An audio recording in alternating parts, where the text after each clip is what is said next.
سلااو ڕێز هاوڕێیان پێخۆشحاڵم کە دێمەوە خزمەتتان بۆ بەرنمەیەکی دیکەی تایبەت ئەویش گەڕێ دەستپێکردنەوەی گەڕێکی دیکەی دانوستاندن لە نێوان حکوومەتی تورکیا و کوردەکانی باکوور قسەی لەسەر ئەمە دەکەین و ئەمە چەند ڕۆژی ڕابردوو ڕوویدا واتە جاری یەکەم یعنی ئەتوانین بڵێن دوای 2016 جاری یەکەم بە ڕسمی وەفدێکی گەورەی حکوومەتی ئاک پارتی بە سەرۆکایەتی بەکر بۆزداغ واتە وەزیری داد سەردانی بارگای ناوەندی هەدەپەی کردو لەلایەن هەدەپە پێشوازی لێکرا. هەرچەندە لە دیدارەکەدا باس لەوەکرا کە دیدارەکە بە مەبەستی دانوستاندن و پرسوڕا بۆ دەستوری بنچینەی تورکیا ئەنجام دراوە، بەڵام ئەمە خۆی لە خۆیدا کۆمەڵێک نیشانەی پرسیار هەڵدەگرێ و کۆمەڵێک پارادۆکسیش هەڵدەگرێ. بۆ نمونە لەلایەک ئاک پارتی شەو ڕۆژ هەتاوەکو دوێنێش پرۆپاگەندەی ئەوەی دەکرد هەدەپە تیرۆریستە، هەدەپە بەشێکە لە پەکێکە، هەر کەسێک لەگەڵ هەدەپە دابنیشێ وەکو ئەوە وایە لەگەڵ پەکێکە لەگەڵ قەندیل دابنیشێ و قەدەغەکردنی هەدەپە لە سیاست و ئەم جۆرە شتانە بە تەواوەتی باز دەکران. بەڵام ئەمڕۆکە چی بوو یعنی لە ژێرناوی دەستوری بنچینەیی؟ خۆ ئێمە دەزانین تورکیا وڵاتێکی وها دیموکرات و یاساییش نییە، یعنی ئەوە دەمیرتاش لە زیندانە و بەبێ ئەوەی هیچی لەسەر هەبێ. یعنی ئەمانە هەمویان کۆمەڵێک پرسیاریان زیندوو کردنەوە ئایا دیالۆگی 2013 لە نێوان هەدەپە لەلایەک و ئیمرالی لەلایەکی دیکە و قەندی لەلایەکی دیکە لەگەڵ دەوڵەتی تورکیا دووبارە دەست پێ دەکاتەوە یان مەسەلەکە بە تەنیا پەیوەندی بە هەڵبژاردنەوە هەیە. باس لەمە دەکەین و بۆ ئەوەی ئەمەتان نیشان بدەم ئەوە دەبینێن لێرەدا کە وەفدی ئاک پارتی بە سەرۆکایەتی بەکر بۆزداغ وەزیری دادی ئاک پارتیە و ئاک پارتی لە زۆربەی کاتە سەختەکاندا بەکاری دێنی. تەماشاکەن لەکوێ دانیشتووە ڕسمی دەمیرتاشیش لەوێ هەیە، ئیتر لەگەڵ وەفدی هەدەپە دانیشتو ئاڵای تورکیا هەیە، ئاڵای هەدەپە هەیە، ڕسمی ئیسلاحەدین دەمیرتاشێ بەرامبەر یەکتری دانیشتوونە و ئەمانە هەمویان ئیتر پرسیاری ئەویان زیندوو کردەوە ئایا بەڕاستی لێرەدا ئاک پارتی سەر لە نوێ تەکتیکێک ویانیش هەڵمەتێکیکە ئەنجام دەدا لە ژێرناوی پرۆسەی ئاشتی و دانوستاندن لەگەڵ کوردەکاندا یاننا. بێگومان من قەرزاری ئێوە بووم لە بۆ بەشی سێمی بەرنمەیەک لەسەر پرۆسەی دانوستاندنەکانی پێشوودا. من دوو بەرنامەم سازکردن، ئەگەر لە ئەرشیفی یوتیوبەکەمدا تەماشای بکەن هەردوو بەرنامە دەبینن کە لایەن ناکۆکەکان پارادۆکسەکان و بیر و باوەڕە جیاوازەکان ئەمانەم هەمویان شڕۆڤە و هەڵسەنگاندن لەسەر کردبوو. بەڵام بەڵێنمدا بوو کە بەشی سێم دروستکەم، بەڕاستی کۆمەڵێک بەرنامەی دیکەی گرنگ هاتنە پێشەوە نەمتوانی بیکەم. ئێستا کە بۆ بۆنێ دەمەوێ هەم باس لەو ڕووداوە بکەم کە چەند ڕۆژێک پێش ئێستا ڕوویداواتە وەفدی ئاک پارتی سەردانی هەدەپەی کرد و گفتوگویەکی نوێی لە تورکیا دروست کرد و هەم بەو شێوەیە ئیتر کۆتایی بەو بابەتە بێنم. وەکو لە بەرنامەکانی پێشووشدا باسم کرد، دەستپێکردنەوەی ویانیش گەڕی دانوستاندنەکان لە نێوان ئیمرالی دەوڵەتی تورکیادا بە تەنیا لە پەراوێزی ویانیش لە ژێر سێبەری هەڵبژاردنەکانی تورکیادا ئەنجام دراوە و ئاک پارتی بۆ ئەوە ئەم هەڵمەتەی دەست پێ کرد لە سەرەتادا، یعنی ئاک پارتی ویانیش ڕەجەب تەیب ئەردۆغان ڕاستتر بڵێم یەک تمۆحی هەبوو کە سیستەمی تورکیا بگۆڕێ بیکاتە سیستەمێکی سەرۆکایەتی لە پەرلەمان و لە کۆمیسیۆن و لە مشاوەڕات و گفتوگۆ و پرسوڕادەری بێنێ بیکاتە دەوڵەتێکی تاکە کەسی وەکو مسر، وەکو فەڕەنسا، وەکو ئەمریکا. بەڵام جیاوازتر لە فەڕەنسا و ئەمریکا پەرلەمانەکە بێهێز بێ. خۆتان دەزانن لە ئەمریکا سێناتمان هەیە، ئەتوانێ کەینێ بیەوێ گوێی سەرۆک ڕابکێشێ و ئێمە دادگای دەستوری و فدرالی ئەمریکامان هەیە، ئەتوانێ هەر سەرۆکێک بانگ بکە و ئەم شتانەش کراون لە سەردەمی کلینتۆندا کراون و ئێمە کۆنگرێسمان هەیە. لە فەڕەنسادا بە هەمان شێوە، بەڵام لە تورکیادا بە پێچەوانە ینی بە تەواوەتی بەرەو دیکتاتۆریەت چوو، چونکە سیستەمی سەرۆکایەتی جیاوازە، دیکتاتۆریەت جیاوازە. ئەگەر لە پەنای سیستەمی سەرۆکایەتی پەرلەمانێکی بەهێز هەبێ، ئەمەیان لێرەدا کەمتر کێشەیە. بەڵام ئەگە پەرلەمانەکە لاواز بوو، سەرۆک هەموو شتێک بوو، ئەمە دەبێتە کێشە. ئەردۆغان بۆ ئەوە پێویستی بەوە بە دەنجی کوردەکان هەبوو. خۆی لە خۆی دەدەنەوە ئاک پارتی ئەو کوردانەی کە نزیکی هەدەپەنینە و نزیکی پەکەکەنینە، ڕاستتر بڵێم ئەو کوردانەی کە محافەزەکارن و یانیش لایەنی ئاینی و عەشائیری و شتیوایان زیاتر لە پێشە، ئەمانە هەتاوەکو ئێستاش زیاتر نزیکی ئاک پارتین ئەتوانین بڵێن و ئاک پارتی لەناو ئەوانەدا دەنگی زۆری بەدەست هێناوە. بەڵام لەو ماوەیەدا، لەو ماوەیە کە ئاک پارتی ویستی ڕەجەب تەیب ئەردۆغان بکاتە سەرۆکێکی مۆتڵەقی تورکیا و سیستەم بگۆڕێ لە سیستەمی پەرلەمانی بۆ سەرۆکایەتی، ئیتر لەگەڵ ئەوە داناچار بوو لەگەڵ مەهەپا گفتوگۆ بکە، ئیتیفاق بکە زیاتر. ئێمە هەپاش بزوتنەوەیەکی دژە کوردە، دژە عەلەویە، دژە ئەرمەنیە، بزوتنەوەیەکی تەواوان فاشیزانە. ئەو ئەتۆ لەگەڵ ئەو بزوتنەوە فاشیزانە ئیتیفاقت کرد ناچاری بە زمانی ئەویش قسە بکەی. بۆیە ئاک پارتی ینی بەڕاستی ئاک پارتیە کوردەکان ئیتر خەجاڵەت دەکێشن، زەحمەتی دەبینن لەوەیدا کە بستنە ناو خەڵک، چونکە تەماشا دەکەن حیزبەکان گوێن بە کورد ئەدا، قسە بە کورد ئەدا، کورد بە تیرۆریست دەزانێ، حتا ئەڵێ کورد منداڵ زۆر دروست دەکەن، یعنی ناڕەحەتیەکانی خۆیان لە بەرامبەر منداڵانی کوردیش هەیە. ئیتر ئەمە بتەوێت و نەتەوێت ئەمە کێشە دروست دەکەن، خۆی لە خۆیدا کێشەیە، هەتاوەکو ئێستا کێشە بووە لە بۆ ئەوانە. بەڵام ئەوانە ئەو چین و توێژە کوردانی کە باسم کردن لەناو ئاک پارتی و لەناو بیرۆکراسی دەوڵەتدا ویانیش سەرۆک جاشەکان سەرباری ئەوەی ناڕەحەتن بەو سیاست و بەو جۆرە خیتابەی حکوومەت و ئەردۆغان و ئاک پارتی، بەڵام لە هەمان کەدا ناشیان هەوێ خۆیان لە سیاست دوورکەنەوە و ناتوان بستنەوە حیزبی دیکە، چونکە جاپە حیزبێکی چەپە، حیزبێکی سیکولارە لەگەڵ کاراکتەرە کۆمەڵایەتیەکانی نوچینایەتەکانی ئەوان ناگونجێ. حیزبەکانی دیکەش لە ئەردۆغان خراتر. ئەو حیزبەی کە بابەتجان تازە دروستی کردووە حیزبێکی زیاتر ئەتوانی بڵێن لیبرالە، خەڵکە بیرۆکراتەکە و خەڵکە شاریەکەی زیاتر لەگەڵدای ڕووناک بیرەکان لەواتە خەڵکی محافەزەکە جێگایەکی دیکەی نابێتەوە جگە لە ئاک پارتی، ناچار بن تا ئێستا لەو ئاک پارتی بمینێ. بەڵام ئەگەر هاتوو هەڵبژاردنێک لە ئایندەدا بێتە ئارەوە و ئیتر ئەمە کاریگەری لەسەر هەڵبژاردن دەبێت، بێگومان ئەگەر بە شێوەیەکی سیمبۆلیش بێ کاریگەری دەبێت لە کاتێکدا کە هەدەپا ئەگەر بێت و لەگەڵ حیزبەکانی دیکە ئیتیفاق بکە،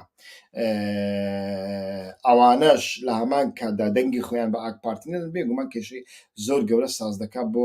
ئاک پارتی. جا هەموو پرۆسەکانی ئاشتی کە بە ناوی ئاشتی لەناو کەوانە دەڵێم کە پێشتر ئەنجام درابوون لە پەراوێزی هەڵبژاردن دروستکراون. بۆ ڕەجەب تەیب ئەردۆغان بەتەنیا یەک مەبەستی هەبووە ئەوەی کە چۆن بتوانێت دەنگی کوردەکان بەدەست بێنێ و یانیش هەر هیچ نەبێ کوردەکان بخاتە ڕەو شتێک کە نەتوانە لەگەڵ حیزبی دیکەی تورکیا ئیتیفاق بکەن دژ بە ئاک پارتی. یعنی ئەوە مەبەستە سەرەکیە بوو. بەڵام لە پەنای ئەوەدا من لە بەرنامەکانی پێشودا باسم کرد مەبەستی قەندیل هەبوو، مەبەستی بەڕێز ئۆجەلان هەبوو، مەبەستی هادەپا هەبوو. مەبەستی هادەپا لەوەدا ئەوە بوو لە هەڵومەرجێکی لە کەشێکی ئارامدا بتوانێت بە سەربەستی سیاست بکە. ئیتر واشیان کرد کە ڕێژەی دەنگەکانیان ئەگەر ئەم جۆرە کودەتایەنەوە ئەو زەبر و زۆرە بەکار نەهاتبایە بەلای کەمی ئەچوە 150، ئێستا کە 112 و 13 حتا هەندێک کەس ئەڵێن 14 و بەڕێز ئۆجەلان لەو هەڵومەرجەدا توانی تێزەکانی خۆی سەر لە نوێ دروست بکاتەوە، چونکە بەخۆمان ئەزانین دوای بەڕێز ئۆزەلان کەوتە زیندان، ڕفێنرا لە کینیا و گوازرایەوە بۆ ئیمرالی، ئیتر پەکەکە استراتیژی خۆی گۆڕی. هەرچەندە پێشتریش من باسم کردووە لە هەندێک شوێندا کە پێشتریش بەڕێز ئۆزەلان ینی پێشەوەی بگیرێک تەنانەت کە لە سووریا بوو بیر و بۆچونێکی وای هەبوو، ینی لە حیزبایەتی بەگشتی ناڕازی بوو و ئەیزانی ئەم جۆرە حیزبایەتی ئەم جۆرە سیاسەتی ئەو جۆرە مۆدلەی سیاست وەڵامی قۆناغەکە ناداتەوە. گومانی لە مارکسیزم و مارکسیزمی کلاسیکی بە تایبەتی کۆمۆنیزم و ئەم جۆرە شتانە هەبوو، وە گومانی لە ئەو نەتەوایەتیە هەبوو کە هەموو حیزبە کوردستانیەکان هەڵگرینە، بەڵام ئەمە بەڕسمی دوای دەستگیرکردنی ئۆجەلان دەستی پێکرد و دوای ئەوەی دەستی پێکرد بۆشاییەکی فکری و حتا ئەتوانم بڵێم سیاسی و ڕێخستنی لەناو پەکەکەدا دروست بوو و ئەو بۆشاییە کاریگەری خۆی لەسەر کار و کردار کرد. بە هەزاران کەس دابڕام دانیشتن چوونە لای پارتیویەچێتیان لە هەولێر و لە سلێمانی دانیشتن، گەلێکیان هاتنە ئەوروپا و تەماشامان کرد هیچ جۆرە چالاکیەک نەما. ئەمانە کاریگەری زۆر خراپیان کرد لەسەر سیاسەتی باکوور، بەڵام لەگەڵ بەهاری عەرەبی و لەگەڵ کردنەوەی دەواازەی ڕۆژئاوا بۆ پەکەکە و لە 2013دا لەگەڵ ئەوەی کە دانوستانەکان بەڕسمی دەستیان پێکرد، هەرچەندە پێشتریش هەبوون ئێستاش هەیە، بەڵام ئەو کاتە ڕسمی تر بوون، ینی خەڵک توانی بچێتە لای ئۆجەلان و بێتەوە و پەرتووکەکانی هێنانە دەرەوە. ئەو پرتوکانی هێنایە دەرەوە لە زۆر شوێندا کاریگەری خۆی هەبوو، هەرچەندە هەتاوەکو ئێستا لەناو پەکەکەدا مرۆڤ ناتوانانی بڵێ لەسەر بنەمای ئەو مۆدلی ئۆجەلان باسی کردووە بە تەواوەتی سیاست دەکات. بە تیۆری باز دەکرێت، بەڵام لە عەمەلدا ئێمە پارادۆکسی زۆر گەورەدا دەبینین، ئەممان لە بەرنامەی دیکە باس کردوونە. ئەوەش مەبەستی ئۆجەلان بوو لە بۆ پرۆسەی ئاشتی، یعنی ئەوان دەیانزانی کە ڕەجەب تایب ئەردۆغان چی دەوێ، بەڵام لە پەنای ئەوەدا ئەوان دەیانگوت ئێمەش ئەتوانین سوودێک لەو قۆناغا ببینین، هەرچەندە ئەوە سەختەکاری تایە بە نسبەت ڕەجەب تایب ئەردۆغان و سیاست بە شێوەیەکی قەبە ناکرێت. بە خۆتان دەزانن ئەگەر تۆزانیت بەرامبەرەکەت دەست پێشخەریەک هەڵمەتێک دەکات، ئەوە ئەو هەڵمەتە سوودەکانی لە زەرەرەکانی زیاترن بۆ تۆ، ئەوە ئەیکەیوە هەدەف و پەکەکە و بەڕێز ئۆجەلانی ئیمرالیش هەمان شتیان کردەوە. پێم وانییە لێرەدا هەڵەیەک هەبێ. بابینە سەر ناوەڕۆکی بابەتەکەمان، ینی ئێمە لە بەرنامەکانی پێشوودا زۆرمان باس کردووە کە لە سەدا 13 و 14 دەنگەکانی هەدەف ڕۆلی کلیل دەبینێ، یعنی ئەگەر هەدەف لەگەڵ ئەو گروپی کە پێی دەگوترێ مێزی 6 حیزبی کە جاپەش ناوێت، ئەگەر لەگەڵ ئەوانە بگەنە ئیتیفاقێک، هەتا وەکو ئێستا ئیتیفاق نەکرایە و دوورن لە یەکتری، باسی ئەوەش دەکەم، زۆر دوورن لە یەکتری بەڕاستی، ئەوەش بەهۆی ئەوەی کە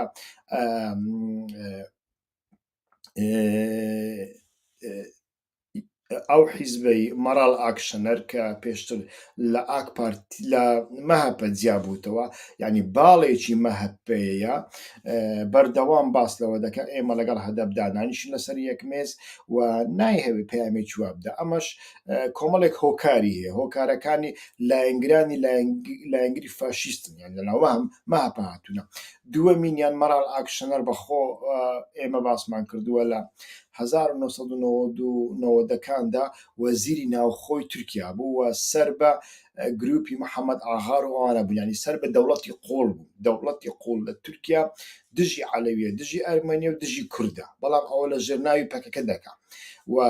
هەر کەسێک نزیک دەوڵەتی قوڵ بێ و دەرگای خۆی لە بۆ هەدەپە ئێوانش لە بۆ کورد بکاتەوە، بەڕاستی ئەمە زیانی پێ ئەگەینن. بۆیە مەڕاڵ ئاکشنەر کە لەناو 6 حیزبەکەدایە کە دژی ئەردۆغان ئیتیفاقیان کردووە، ڕێگا نادا هەدەپە بێتە سەر ئەو مێزە و جەهەپە و ئەوانش ئەترسن حیزبەکانی دیکەش لەبەر ئەوەی ئاک پارتی سیاسەتێکی هەیە وەکو پارتی دیموکراتی کوردستانی لای خۆمان، ینی پارتی دیموکراتی کوردستان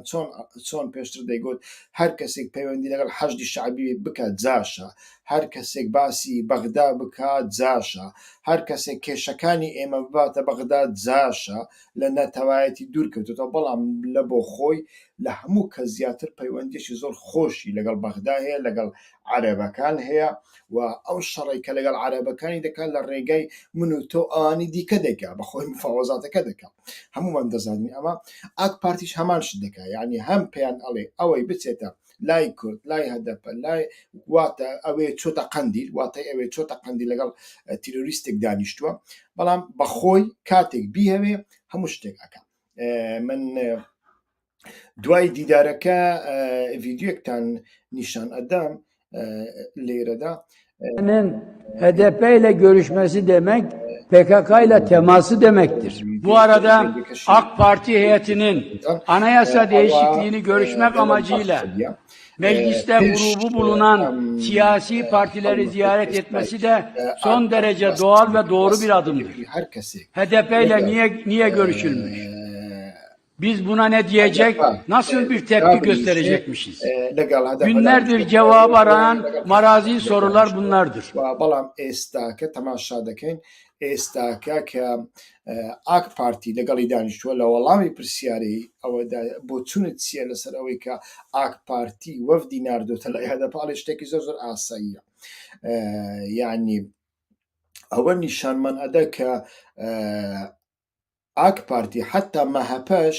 لە حیزبەکانی دیکە زۆر زۆر پراگماتیکترن، یعنی مەسەلەی نەتەوایەتی لە هەموو شوێنێکدا بۆ مەبەست بەکاردێ بۆ کەرستەیەکی سیاسیە، یعنی کەرستێکی سیاسیە پارتی پێی خۆش بێ نەتەوایەتی هەر کەسێک بچێتە لە بەغدا لەگەڵ عەرەبێک سڵاوێک لە عەرەبێک بکە بە خائینی لە قەڵەمدەدا و کەینێشی پێی خۆش بێ لەگەڵ عەرەبەکە ئیتیفاق دەکات و هیچ کێشەیەک نامینێ. ئاک پارتیش سیاسەتێکی وای کرد لە بەرامبەر جەهەپە و ئەمە وای کرد هەم جەهەپە بترسێ و هەم مەرال ئاکشەنەر هەدەپە لەناو ئەو ئیتیفاقا بلۆک بکە و ئەمە ئیتر دەرفەتێکی باشی بە ئەردۆغاندا کە ئەو دەرفەتە بقۆزێتەوە وەفدێکی ناردە لای هەدەپە و تەماشا دەکەین لێرەدا بمانەوێ نەمانەوێ سەردانی ئەو وەفدە هەر هیچ نەبێ هەریچ نەبێ ئەگەر هەدەپە و ئاک پارتیش نەگەنە ئیتیفاقێک، ئەگەر ئۆجەلان و ئاک پارتیش نەگەنە ئیتیفاقێک لە بۆ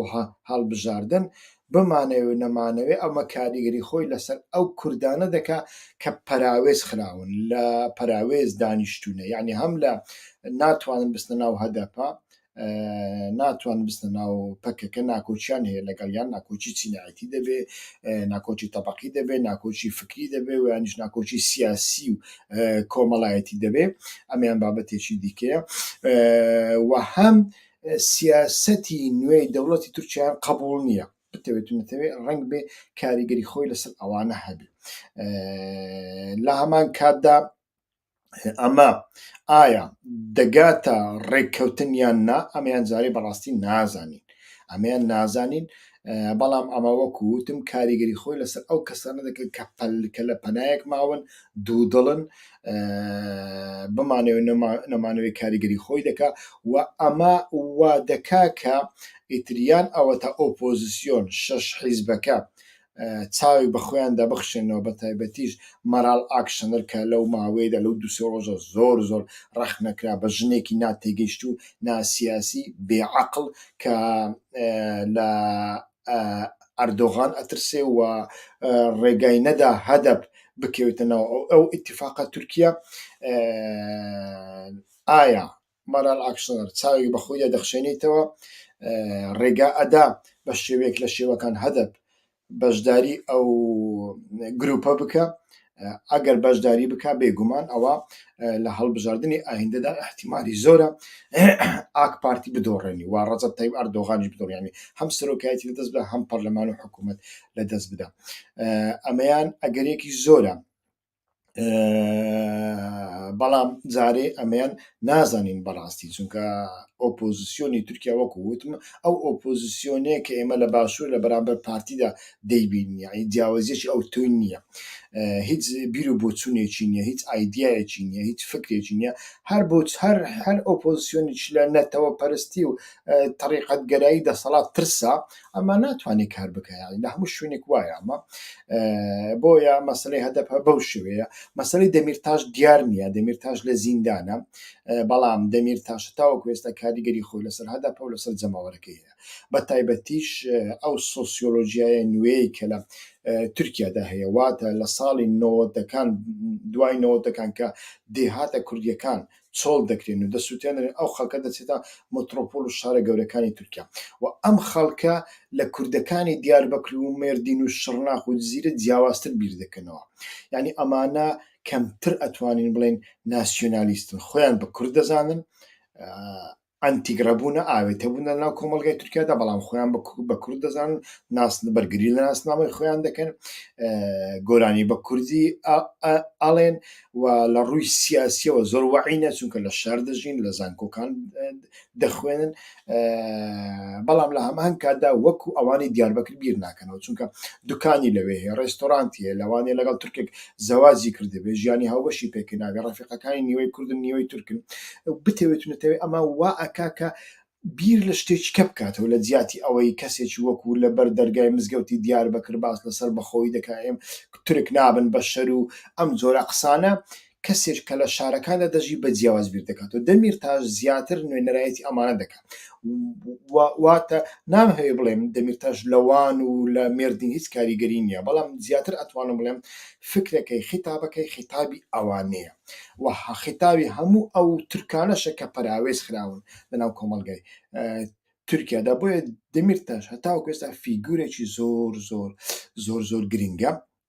لێرەدا هەندێک هەندیکاپ هەیە هەندێک کێشە هەیە لە نێوان دەمیرتاش و بە تایبەتی قەندیلدا بۆیە من ئاڵێم قەندیل زۆر کەس لە مێدیاکاندا باز لەوە دەکەن کە کێشە لە نێوان ئۆجەلان و دەمیرتاشدا هەیە ئەوە قسەی دەوڵەتی تورکیایە ویانیش لە نێوان هەدەپە و دەمیرتاشدا هەیە ئەمەشیان بە هیچ شێوەیەکە ڕاست نییە دیان لە نێوان ئۆجەلان و دەمیرتاش و هەدەپەدا هەیە ئەمە کێشەکە لە نێوان کێشک لە نێوان دەمیرتاش و قەندیلدا لە نێوان دەمیرتاش و ئۆجەلاندا نییە ئۆجەلان لە دیدارەکانی دواییدا چەندجار گلەی خۆی کردووە لە پەکەکە گوتیەتی بۆ ئێوە نەتانتوانی لە ڕۆژهەڵات دەمیرتاشێک دروستکەن بۆ ئێوە نەتانتوانی لە باشوور دەمیرتاشێک دروست بکەن ئەوە ماناییە و دووسێ کەس لە ناو هەدەپە لە بۆ لەلایەن ئۆجەلانەوە ئۆکیان پێدراوە یەک لەوانەش دەمیرتاشە بەڕای من ئەوە بۆ چوونی شخصی خۆمە یعنی ئۆجەلان لە ناو زینداندا ڕاستە یەک کارتی لە بەردەستدای کە سیاسەتی پێ بکە ئەویش خاڵ لە لاوازەکانی ڕەجەب تەیب ئەردۆغانیانی پێی دەڵێ هەر کاتێک ئەتۆ لەگەڵ من ڕێک نەکەوتی و لێم دوورکەتیەوە و دژایەتیت کردم من ئەتوانم لە ڕێگای دەنجی کوردەکاندا و لە هەڵبژاردندا بە دۆڕاندنت بدەم بەڵام بەخۆی نایکە بە دەمیرتاش دەیکە دەبێت ئەمە ینی ئەگەرێکی وا زیاتر من دەبینم چونکە ئۆجەلانیش دەزانێت کە دەمیرتاش لەوە گەیشتووە کە ئاپۆ لە ناو بزوتنەوەی کوردیدا جارێ ئەلتەرناتیفی نییە ئەلتەرناتیفی نیە لە ناو بزوتنەوەی کوردی باکووردا ئاپۆ ئەلتەرناتیفی نیە لە ئاهەنگەکانی نەورۆزی دیاربەکر ئەوانە دەبین بەڵام قەندیل بۆ کێشەی لەگە دەمیرتاشەیە وەکو وتم گۆڕانکاریەکی سۆسیۆلۆژی باسم لەوە کرد کە دێهاتەکان کاتێک ئەسنە لە شارەکان وانش خەڵکە هەژارەکە ئەسنە شارەکان و کاسبی دەکەن لەوێ دەمینێن بە جیاوازتر بیر دەکەنەوە لەوانەیە دیاربەکر و ئەوان ناچارن گوێ لەو کەسانە بگرن کە لەناو سیاسەتی لەگاڵدا کار دەکەن وەکو پەروین بوڵدان و دەمیرتاش و ئەوانە ڕسمینە مەدەنینە چەچیان هەڵ نەگرتووە چونکە لە مترۆپۆلێک بژی دەبێ وا بکەیت بەڵام گۆڕانکاریەکی دیکەی سۆسیۆلۆژی ئەوەیە کە ئەوانەی ئێستا لە شاخن 40 ساڵە 50 ساڵە ناو ئەشکەوتنەوە لە کۆمەلگادا ئابراون و ناتوانن بەڕاستی خیتابێکیان هەبێ بۆ کۆمەلگای کوردی باکووری کوردستان ئەوە حقیقەتێکە دەبێ هەمووان قبولی بکەین و ئەوە زۆر زۆر تەبیعیە ئەو خەڵکە زیاتر یعنی ڕێزی لەوانەی شاخەیە وەکو سمبۆلێکی بەرگری بەرخودان دەیان بینی هەمویان. بەڵام لە سیاسەتی ڕۆژاندا خەڵک چاوی لە دەمی پەروین بوڵدان و دەمیرتاش و ئەوانەیە زیاتر لە بۆ هەندێک تەماشا دەکەین بەڕاستی کێشەیەک لە نێوان قەندیل و دەمیرتاشدا هەیە و ئەم کێشەیە لە دوای ئەو چالاکیەی دوایی کە لە مێرسین سازکرا تەقیەوە لە ڕاگەاندنیشدا تەقیەوە بەڵام دوایی خەڵک ڕەخنەی توندی کردن من ئاگدارم دۆستەکانیان ڕەخنەی زۆر توندیان کردن کە جارێک کەشتیوە نابێت دووبارە بکەنەوە ئەو شتیان ئێستا پەردەپۆش کرد دەمیرتاژی بەخۆ ئاوێکی باگرێکەدا کرد ئیتر بەڵام ئەمە هەیە و بەڕێز ئۆجەلان ئەگەر هاتوو لەگەڵ دەوڵەتی تورکیا نەیتوانی کارتەکانی باش بەکاربێنێ ئەوە لە ڕێگەی دەمیرتاش واتە دەرگا لە پێش دەمیرتاش دەکرێتەوە بە ئۆتۆماتیکی و ئەمانە بە کۆت لە بینی هەردووچیاندا ڕێک خراوە بەڵام وەکوتم بە مەبەستێکی دیکە قەندیل گوایە ئاڵێ گوایە دەمیرتاش لەلایەن ئەمریکادا ئامادە ئەکرێ بۆ ئەلتەرناتیفی ئۆجەلان کە ئەمان ڕاست نیە بەڵام ئەمەوە بۆچوونێکی وا هەیە لەلای هەندێک برادران و لە ڕاگەیاندنەکاندا ئابلۆقێکی لەسەر ڕاگەیاندنەکانی باکوور بەداخەوە ئابلۆقێک لەسەر دەمیرتاش هەیە یعنی ڕاگەیاندنەکانی تورکیا زیاتر یارمەتی دەمیرتاش ئەدەن ڕاگەیاندنە سیکولار و چەپەکان مەبەستمە نەک فاشیستەکان و خێزانەکەی و دەوروبەرەکەی بەڵام هەدەپە هەتاوەکوستاش پەیوەندیی باشیان لەگەڵ دەمیرتاش هەر هێشتۆتەوە هەر ماوە و بە قسەشی دەکەن لێرەدا فاکتۆری دەمیرتاش زۆر گرنگە چی دەکات بەڵام من پێم وایە فاکتۆری دەمیرتاش و ئیمرالی نابێت بە تەواوەتی لە یەکتریدا ببڕین ئەمە زۆر هەڵەیە وەکو هەندێک ڕاگەاندنی کوردیش ینی بۆ چوونی دەوڵەتی فاشیستی تورکیا دەگوازنەوە لەو بارەیە ڕاست نییە لێرەدا ئایا قەندیل چ دەورێک دەبینیم زۆر کەس پێی وایە کە لە حاڵەتێکدا ئێستا کە قەندیل باس لەوە دەکات کە چەکی کیمیاویان لە بەرامبەر بەکاردێ چۆن ئەکرێ لەو حاڵەتەدا ئەوان لەگەڵ دەوڵەت ئیتیفاق بکەن خۆی ئیتیفاق و ئاگربەست و مفاوەزات و دانوستانەکان زیاتر لەناو شەڕدا دروست دەبن بەڕاستی چونکە شەڕ هەڵومەرجێک دروستەکە هەندێک لایەنێک یان دوو لایەن هەردوو لایەن ناچار دەبن لەگە دابنیشن بۆ نمونە کاتێک ڕاپەڕینی باشووری کوردستان دەستی پێکرد ئەگەر سەدام حوسێن داوای لە جەڵال تاڵەبانی یان مەسعود بارزانانی کرد بە وەرە بەغدایە دانیشین دەچوون نەدەچوون دانوستانیە نەدەکرد و قبولیشیان نەدەکرد چونکە ڕاپەڕین هەموو داروبەردی دابووە پێشە خۆی و هەتا کەرکووک دەچوو بەڵام لە دوای ئەوەی کە کۆڕەوەکە دروست بوو تەماشامان کرد حکوومەتی عراقی وەفدێکی نردووە بە خۆشحاڵی ئەو پێشوازی لە وەفدەکە کرا لە شەقلاوە و مام جەلال سواری هەلیکۆپتەر بوو ڕاکە لە بۆ بەغدایە و ماچ و مروچ و دەستکردن لە شان و باوەشکردن دەستی پێکرد دوای ئەوە مەسعود بارزانی چوو هەر سێمان ون بوو کەس نەیزانی چی پێ هاتووە یعنی لەناو شەڕدا زیاتر دانوستانەکان دروست دەبن بۆیە ئێستا کەش تەماشا دەکەین بەڕاستی قەندیل لە ڕووی سەربازیەوە بمانەوە نەمانەوێ لەناو گۆشەگیری و زەحمەتێکی زۆردایە لە هەموو شوێنەکان هێڕشی زۆر توندی لەسەرن و باس لەوە دەکرێت کە چەکی قورس و چەکی کیمیاویان لە بەرامبەردا بەکار دەهێنرێ و ئەمە دوور نییە بەڕاستی ئەگەر ئاکپارتی بیهەوێ و ئەگەر ئەمە لە بەرژەوەندی ئاکپارتی من لەناو کەوانە باز دەکەمە بە حاڵەت ئێمەگە من ناڵێم سبەینی دانوستاندن لەگەڵ قەندیل دەست پێ دەکات لەگەڵ ئیمڕایی دەست پێ دەکات حتا لەگەڵ هەدەپە دەست پێ دەکات من باسی ئەوە ناکەم من ئاڵێم ئەگەر لە بەرژەوەندی ئاکپارتیدا بێ شتی واش ڕێگای تێدا دەچێ سیاست لە تورکیا هەتاوەکو ئێستاش تەماشا دەکەن بەو شێوەیە بەڕێوە دەچێ دەبێت تەماشای ئایندە بکەین بزانین ئۆپۆزیسیۆن چاوێک بەخۆی داخشێنیتەوە چونکە وەکووتم ئۆپۆزیسیۆن نەدەوێری هەتاوەکو ئێستاش لەگەڵ هەدەپە دابنیشێ دەیان چاویان لە دەنگەکانی هەدەپێ ئەوان دەزان بەبێ هەدەپاوان سەر ناکەون بەڵام لە هەمان کات دەناوێرە چونکە بۆ ئەوەی ئاک پارتی و مەهەپە بە خائینیان لە قەڵم نەدا بەڵام ئاک پارتی و مەهەپە ئێستا چوونە بە خۆیان لەگەڵیان دانیشتونە ئیتر دوای ئەمە چی ڕوئەدا لە ئایندەدا دەبینین ئەگەر ئۆپۆزیسیۆنی تورکیا بەڕاستی هەنگاوێکی یعنی قەڵەمبازێک نەنێوە حتا ڕەخنە لە خۆی نەگرێ و لەگەڵ هەدەپەدانە نیشێ ئەوە بردنەوەی ئەردۆغان لە گەڕی ئەم جارەشدا هەم لە پەرلەمان هەم لە سەرۆکایەتی دڵنیابن مسۆگەرە چونکە تۆ ئالتەرناتیڤت نییە کاتێ ئالتەرناتیڤت نەبوو ئالتەرناتیڤەکەها ترسنۆک و بێچارە و بێ پرۆژە بوو ئەوە لە هەڵبژاردننی ئایندەدا دەبیتەوە جارێ هەر ئەوەندە بوو لای من لە ئایندەدا ئەگەر شتێکی تر ڕوویدا دێمە وڵاتان تکاتان لێ دەکەم ئەوانەی کە کەناڵی یوتیوبی ئەمیان سوبسکرایب نەکردەوە سوبسکرایب بکەن بۆ دۆستەوە و ڕەفیقانتان بنێرن ئەمە بۆ من زۆر زۆر گرنگە کاتێکی خۆش ڕێز و سڵاو هیوا خۆشناو